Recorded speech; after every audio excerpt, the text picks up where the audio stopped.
దేవుని బిడ్డలారా, ఈ దినము మీకా 7:7 వచనాన్ని ధ్యానిద్దాం. రక్షణకర్తయగు నా దేవుని కొరకు నేను కనిపెట్టుకొని ఉందును. దేవుని బిడ్డలారా, నిజముగా మనము దేవుని కొరకు కనిపెట్టుకొని ఉండాలి. అంటే దేవుని సమాధానం కొరకు దేవుడు తప్పకుండా మన ప్రార్థనకు సమాధానం ఇస్తాడని, జవాబిస్తాడని, ఆయన మన సమస్యను తీరుస్తాడని కనిపెట్టుకొని ఉండాలి. చాలాసార్లు మనం ప్రార్థన చేసి తొందరపడుతూ ఉంటాం. తొందరపడి దేవుడు నాకు సమాధానం ఇవ్వటం లేదు అని బాధపడుతూ ఉంటాం. కానీ వాక్యం సెలవిస్తూ ఉంది, నేను నా రక్షణకర్తయగు దేవుని కొరకు కనిపెట్టుదును. దేవునికి స్తోత్రం. ఆయన దేవుని బిడ్డలారా కొరకు మనం కనిపెట్టి ఆయన ఇచ్చు సమాధానం కొరకు వేచి ఉన్నప్పుడు, విశ్వాసముతో కనిపెట్టినప్పుడు తప్పకుండా దేవుడు కార్యం చేస్తాడు.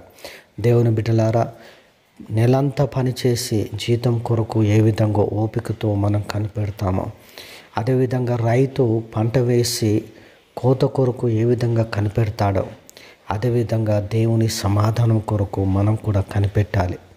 కనిపెట్టకుండా తొందరపడకూడదు. కనిపెట్టినప్పుడు దేవుడు తన సమయంలో నిత్యముగా మనని సమాధానం ఇచ్చి ఆశీర్వదిస్తాడు. దేవుడు అట్టి కృప, కనిపెట్టే కృప దేవుడు అందరికీ అనుగ్రహించునుగాక. ఆమేన్.